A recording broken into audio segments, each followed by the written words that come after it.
Video में आगे बढ़ने से पहले कुछ ही दिनों में आपको iOS 15 का ऑफिशियल स्टेबल वर्जन देखने को मिल जाएगा। अब यहाँ पर हर बार ये देखा गया है कि जब भी एक बड़ा मेजर अपडेट आता है, चाहे iOS 12 से 13, 13 से 14, 14 से 15, ऐसे केसेस में क्या होता है, कई लोगों के फोन जो है वो बूट लूप में फंस जाते हैं। तो ऐसे केसेस में वंडरशेयर का डॉक्टर फोन एक बहुत ही कमाल का सॉफ्टवेयर हो सकता है जो आपकी सारी प्रॉब्लम्स को बहुत ही आसानी से ठीक कर देगा। यहाँ पर आपको केवल इनकी वेबसाइट पर जाना है और यहाँ से इसे डाउनलोड कर लेना है। डाउनलोड करने के बाद जब आप इसे इंस्टॉल करके लॉगिन कर लोगे तो आपको कुछ ऐसी स्क्रीन देखने को मिलेगी। तो यहाँ पर सबसे पहला आपको डेटा रिकवरी का ऑप्शन मिलेगा, मतलब आप अपने फोन में कुछ भी एक्सीडेंटली कुछ डिलीट कर दिया हो तो उसको आप इजीली रिकवर कर सकते हो। इसके बाद आपको पता ही है आईफोन से आपके विंडोज को कनेक्ट करना कितना ज्यादा मुश्किल है, तो वो भी आप इजीली फाइल ट्रांसफर कर सकते हो इस ऐप की मदद से। उसके बाद व्हाट्सएप ट्रांसफर, अगर आप अभी तक एंड्रॉइड यूजर हो, आईफोन 13 लेना चाहते हो या फिर लेने की सोच रहे हो या दूसरा आईफोन लेना चाहते हो कोई, तो भी आप यहाँ पर इजीली अपने व्हाट्सएप डेटा को ट्रांसफर कर सकते हो आईफोन से एंड्रॉइड या फिर एंड्रॉइड से आईफोन। अभी सैमसंग में ये चीज दे दी गई है इनबिल्ट, तो वो वहां पर थोड़ा इजी हो गया है, लेकिन बाकियों में करना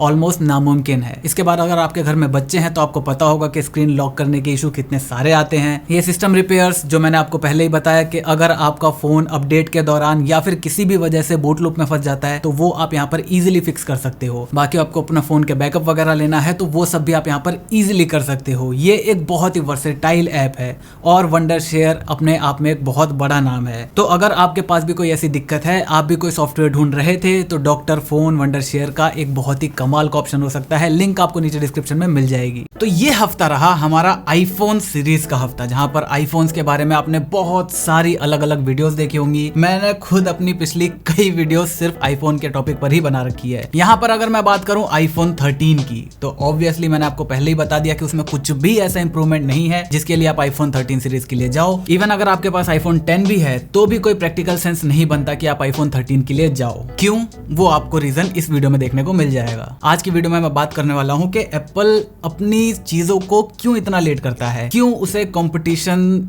नहीं दिख रहा है या फिर वो कंपटीशन को देखना नहीं चाहता। मैं उन फीचर्स की बात नहीं कर रहा जो आईफोन लेट लेकर आता है और सबसे अच्छे तरीके से लेकर आता है। बहुत सारी ऐसी चीजें हैं जो उसने बहुत ज्यादा बाद में लाई, जैसे सिनेमैटिक मोड या वीडियो पोर्ट्रेट मोड। हमें पता है कि नोट 10 के साथ वो आई थी। नोट 10 कब आया था?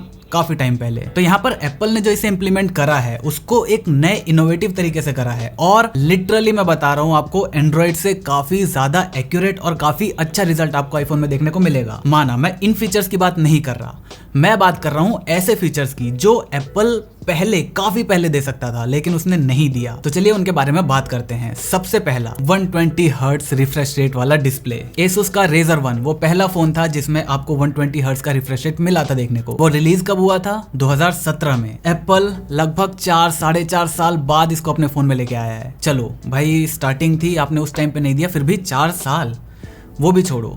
अभी भी ये टेक इतना ज्यादा पुराना हो चुका है कि आपको अंडर 20K में अच्छे खासे एमोलेड स्क्रीन के साथ डिस्प्ले वाला 120 हर्ट्ज रिफ्रेश रेट वाला फोन देखने को मिलता है। Redmi Note 10 Pro एमोलेड भी है, 120 हर्ट्ज का रिफ्रेश रेट भी है, अंडर 20K। चलो ये चाइनीज फोन है, आप यहाँ पर उसको ले लो, सैमसंग को ले लो, वो तो एक बहुत बड़ा ब्रांड है। 11,499 रुपए में उसका F22 आता है, उसमें आपको 90 हर्ट्ज का पैनल देखने को मिलता है। यहाँ पे सैमसंग जैसा ब्रांड आपको 12,000 के अंदर 90 हर्ट्ज का डिस्प्ले दे रहा है। माना वो TFT है लेकिन आपको रिफ्रेश रेट तो ज्यादा मिल रहा है। मतलब हार्डवेयर लेवल पर भी ये काफी पहले इंट्रोड्यूस करी जा सकती थी। सैमसंग के फ्लैगशिप्स हमेशा से देते आ रहे हैं और बहुत पहले से देते आ रहे हैं और उनके फोन में बहुत बेहतरीन चलता है। इसके बाद भी अगर मैं बात करूं तो आपको वेरिएबल रिफ्रेश रेट देखने को मिल रहा है 13 Pro में, लेकिन वो कितना वेरी हो रहा है? 10 हर्ट्ज से 120 हर्ट्ज तक। यहाँ पर OnePlus 9 Pro के अंदर ये 1 हर्ट्ज तक चला जाता है। Oppo X3 Pro के अंदर ये 5 हर्ट्ज तक चला जाता है। तो जब ये चाइनीज कंपनी कर सकती है तो एप्पल क्यों नहीं? यहाँ पर सैमसंग के अंदर भी आपको 1 हर्ट्ज का डिस्प्ले देखने को नहीं मिलता। क्यों? मेरे हिसाब से सैमसंग का तो सीधा सा प्लान था कि हम नोट सीरीज जब लाएंगे उसके अंदर, क्योंकि उसमें बड़ी डिस्प्ले होगी, बड़ी बैटरी होगी, ज्यादा उसका लोग प्रोडक्टिविटी के लिए इस्तेमाल करेंगे, नोट सीरीज है इस वजह से, तो वहां पर हम 1 हर्ट्ज देंगे ताकि बैटरी और ज्यादा लंबी चले। लेकिन क्योंकि चिप शॉर्टेज की वजह से इस बार नोट सीरीज देखने को नहीं मिली, इसी वजह से हमें सैमसंग की ओर से देखने को नहीं मिला। लेकिन एप्पल ने ऐसा क्यों नहीं करा वो मेरी समझ से बाहर है। अगर वो ऐसा कर पाते तो शायद पीयर प्रेशर की वजह से ही सही, लेकिन उनको अपने फोन में ऑलवेज ऑन डिस्प्ले का भी फीचर देना पड़ता।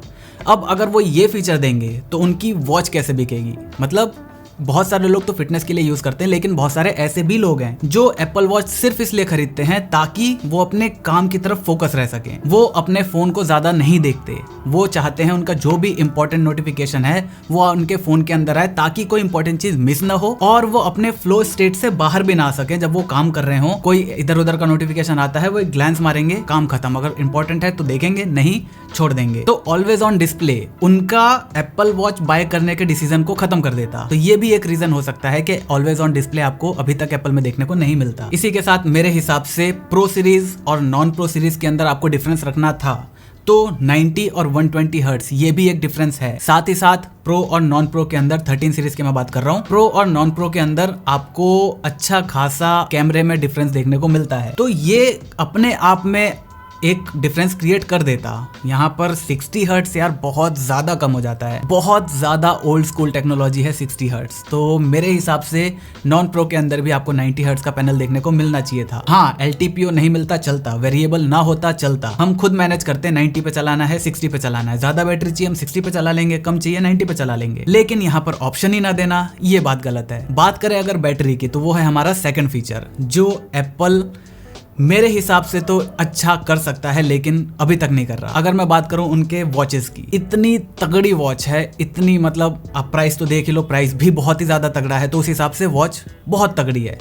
सबसे बड़ा डाउनफॉल है चार्जर। मतलब लिटरली आप इस चीज के बिना इस चीज को यूज नहीं कर सकते। आपको डेली सुबह से शाम तक ही ये चलती है, डेली आपको ये चार्ज करना पड़ता है। एक तो ये, दूसरा अगर मैं बात करूं S21 अल्ट्रा की, iPhone 12 Pro Max की, दोनों का अगर वॉल्यूम हम देखें ना, सारी डेप्थ और ये सब कुछ लगा के वॉल्यूम अगर देखा जाए तो वो 12 Pro Max का ज्यादा है। लेकिन फिर भी उसके अंदर आपको बैटरी कितनी मिलती है, करीब 3800 mAh की, S21 अल्ट्रा में 5000 mAh की। तो यहाँ पर कम साइज के अंदर ज्यादा mAh को कंसंट्रेट करना, ये अभी तक एप्पल नहीं कर पाया है। कर क्या नहीं पाया है, वो जानबूझ के नहीं कर रहा मेरे हिसाब से। तो यहाँ पर इजिली जब Pro Max सीरीज को 6.7 इंच का कर दिया गया है तो वहां पर डेफिनेटली आपके जो बैटरी है उसको बढ़ाया जा सकता था, 5000 mAh तो करा जा सकता है, लेकिन पता नहीं क्यों नहीं कर रहा। दूसरी बात, आपका 120 हर्ट्ज का रिफ्रेश रेट आपको प्रो सीरीज के अंदर देखने को मिल रहा है, उसकी वजह से बैटरी भी ज्यादा जाएगी। उस बैटरी को मतलब एक दिन पूरा चलाने के लिए बैटरी बढ़ानी पड़ेगी। तो यहाँ पर बैटरी बढ़ाने के लिए अभी भी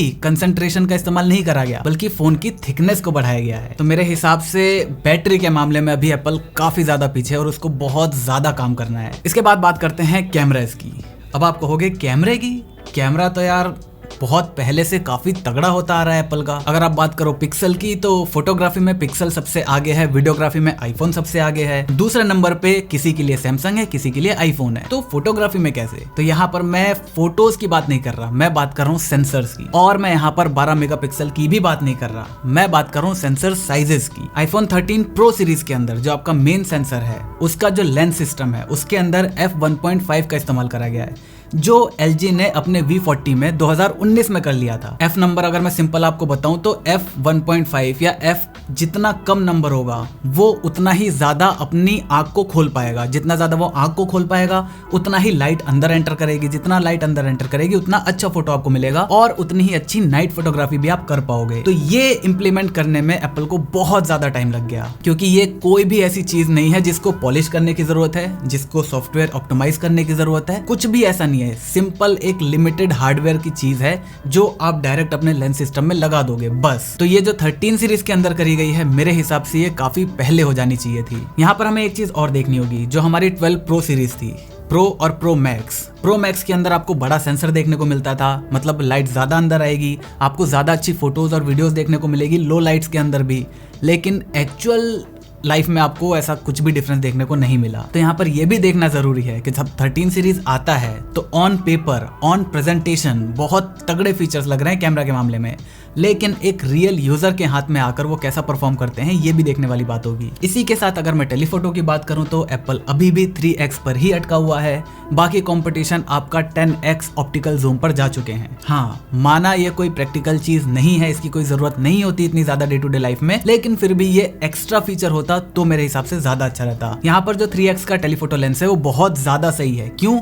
क्योंकि आईफोन्स अपने जो पोर्ट्रेट्स लेता है वो मेनली इसी टेलीफोटो से लेता है, जो काफी कमाल के निकल के आते हैं। आपको एक नेचुरल एक अच्छा फोकल लेंथ, सब कुछ बहुत तगड़ा मिलता है। तो इस चीज के लिए मैं क्रिटिसाइज नहीं कर रहा, मैं ये बात कर रहा हूँ कि एक 10x का या फिर पेरिस्कोपिक जूम लेंस का ऑप्शन भी होना चाहिए था। एंड्रॉइड में काफी पहले से है। इसके बाद नेक्स्ट फीचर की अगर मैं बात करूँ तो वो है मोर मैनुअल कंट्रोल्स। देखो, स्टीव जॉब्स का जो बेसिक प्रिंसिपल था काम करने का, वो ये था कि हम कस्टमर को सिंपल से सिंपल प्रोडक्ट देंगे ताकि उन्हें अपना बहुत ज्यादा दिमाग न लगाना पड़े हमारे प्रोडक्ट को यूज करने के लिए। ठीक है, बहुत अच्छी बात है।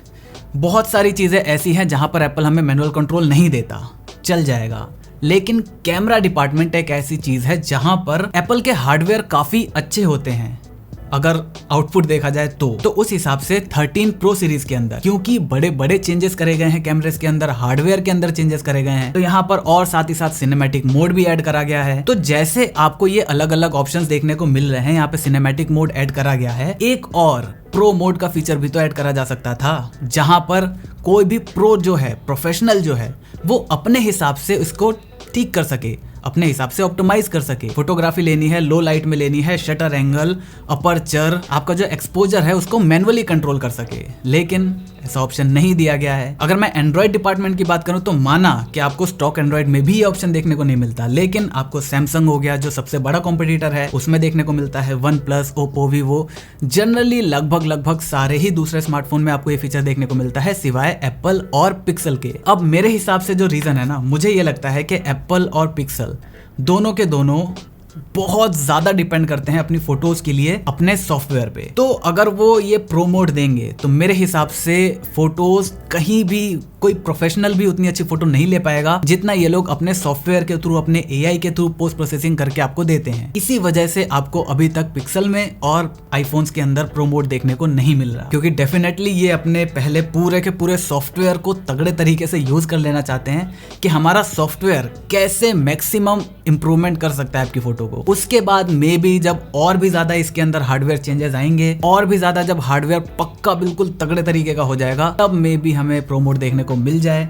क्योंकि एप्पल डेफिनेटली ये नहीं चाहेगा कि प्रो मोड के अंदर जाकर अगर कोई फोटो खींचे तो उससे बेकार फोटो आए, क्योंकि इससे ये मतलब खराब नहीं होगा कि फोटोग्राफर को फोटो लेनी नहीं आई, इससे नाम ये खराब होगा कि एप्पल के फोन से बेकार फोटो आई। तो मेरे हिसाब से ये रीजन है कि अभी तक आपको आईफोन्स के अंदर या पिक्सल के अंदर प्रो मोड देखने को नहीं मिलता। तो ये थे मेरे कुछ ऐसी चीजें जो मेरे हिसाब से एप्पल काफी पीछे चल रहा है इन सारी चीजों में, और अब तो एप्पल के फोन्स में ये सारी चीजें आ जानी चाहिए थी, ताकि जो हमें चीजें सुनने को मिलती है ना एज अ आईफोन यूजर कि तुम बहुत ज्यादा पीछे चल रहे हो, वो हमें सुनने को ना मिले। तो बस मुझे उम्मीद है आपको वीडियो पसंद आई होगी, इन्फॉर्मेटिव लगी होगी। अगर वीडियो पसंद आई, वीडियो को लाइक कर देना, चैनल को सब्सक्राइब कर देना, क्योंकि हम ऐसे ही ज्ञान बांटते रहते हैं। मैं मिलता हूँ आपसे अगली वीडियो में, तब तक जय हिंद, वंदे मातरम।